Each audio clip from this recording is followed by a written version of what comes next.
thought she had progeria. Sammy was just like a typical child all the time. She always had a smile on her face, and she would always bring in a new toy every month. She was funny too, always cracking these dinosaur jokes. She was lively till the end. Very unfortunate diagnosis for such a bright girl. Sammy was about 1.5 when I first met her, which is normal. Typically, children with progeria show phenotypic symptoms at 18 to 24 months. So, Sammy had a pretty typical onset of the symptoms. See, progeria is very rare. At any one time, about 200 children around the world have it. Sammy was one of the few. 1 in 4 to 8 million, actually. Progeria is one of those mutations that are random and completely chance-based. In the scientific community, we call these de novo mutations. Now, it is a point mutation, meaning that only one nucleotide base pair is affected. But this one nucleotide change from a cytosine to a thymine nucleotide can change a lot. The nucleotide that is changed is an exon 11 of Sammy's mRNA. A protein is developed from an mRNA copy of the DNA. After the creation of the preliminary mRNA strand, there are certain portions of the DNA that do not code for any genes. These are called introns. Normally, when the nucleotide of interest is a cytosine, the surrounding sequence does not code for any splice sites. These splice sites are the places where cuts are made to eliminate the introns. The sequence continues until the beginning of the following intron. When it codes for a splice site, the introns are cut or spliced out. Then, the LMNA gene section of the mRNA strand travels to the cytoplasm for a process called translation.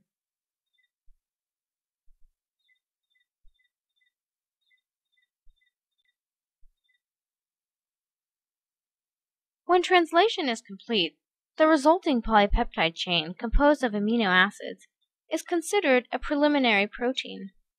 In a process called post-translational modification, the protein chain is altered.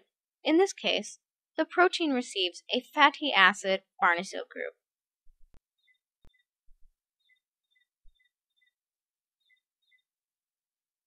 The protein then travels to the nuclear envelope and attaches.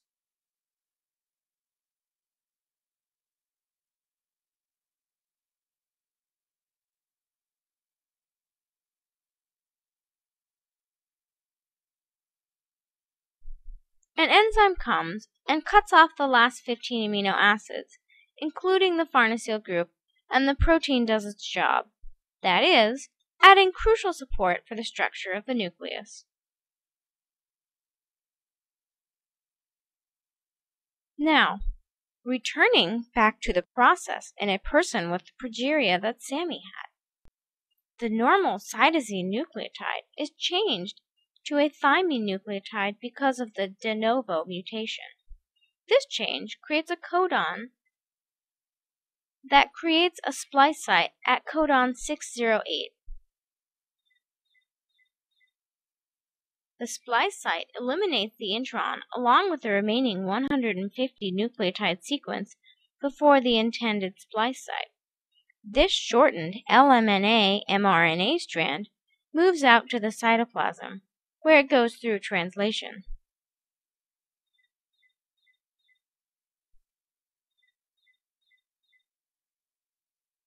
The 150 missing nucleotides turn into 50 missing amino acids. The fatty acid farnesyl group attaches to the end of the polypeptide chain, and the amino acid goes and attaches to the nuclear envelope.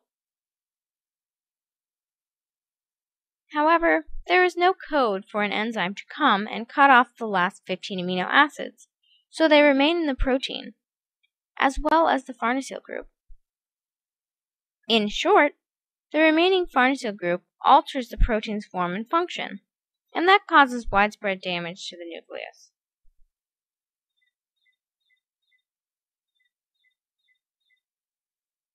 This nuclear damage caused by the faulty LMNA gene, otherwise known as progerin, is what causes the rapid aging associated with Hutchinson-Gilford Progeria Syndrome.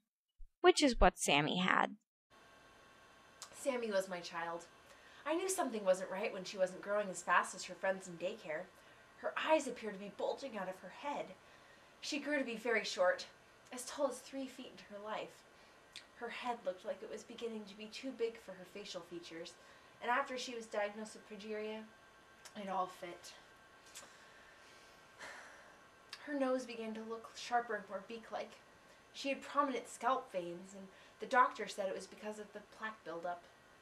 Sure enough, when she got tested, she had low HDL cholesterol levels, stuff that I worry about as an old folk. Anyway, the HDL cholesterol is the kind that keeps your arteries clear. The reduced levels of HDL in her veins and arteries is what contributed to her death. Toward the end, her bones got so frail, she dislocated her left hip a number of times. That was the worst part. Her arthritis made it hard for her to scale the jungle gym at McDonald's. She loved the jungle gym. Well, early on, the doctor told me that there was no cure, and that hit me like a brick, like a million trillion bricks. Then we knew that we had to do therapy. It was the only way to make Samantha's life more enjoyable and pain-free. Every day after she got off the school bus, we would take her to physical therapy. She loved it. She got to play with balls or go swimming, and having Miranda there every day helped so much. In time, she became like family to us and to Sammy. She did get some primary teeth removed to make way for adult teeth to grow in. They grew in quite abnormally. We were so worried about her cardiovascular health. We put her on a strict low-dose aspirin regimen. It was supposed to help delay heart attacks or strokes caused by arteriosclerosis, or hardening and thickening of the artery walls. I mean, we had heard in rare cases that children would have coronary artery bypass surgeries and angioplasties to help ease the symptoms of arteriosclerosis, but Miranda advised against it. She says that kids with progeria are so fragile that all the work would do more damage physically and emotionally than it was worth. Then there were the clinical tests.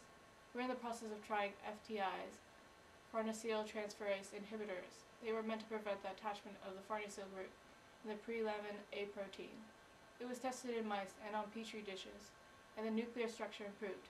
I prayed, if not for Sammy, then for the other kids with progeria, that it would work and be approved to fight progeria. Samantha loved dinosaurs. Her room was dinosaur-themed. She was always telling us about dinosaurs, and she made these to-die-for jokes about them. So one day, we took a vacation with Samantha to the Smithsonian National Museum of Natural History in Washington, D.C. She loved it, and she wouldn't stop talking about that for days. She even learned how to roar like a dinosaur. We took her to these events put together by the Progeria Research Foundation, and Sammy got to meet a whole bunch of kids just like herself. She went to the Hot Rod Children's Charities, met Garth Brooks, oversaw countless races and fun runs to benefit the Progeria Research Foundation, and lots more. I remember the most that she loved living and lived like any other normal child. Sammy was cool. After a while, we thought of her as a cool, regular high school student. I didn't even think of her as having progeria because she was so normal, socially. She was really tiny and frail, and she had to take the elevator to get to class, but we all accepted her. Sometimes she had to explain to curious bystanders what progeria was, but it never fazed her. She explained progeria with such skill and eloquence. Sammy changed us all. She always came into class with a cheerful attitude. I'll always remember her smile. She scored the top of her class and was passionate about learning. She cheered on her classmates during in-class activities, even when mobility got to be a problem because of her arthritic joints.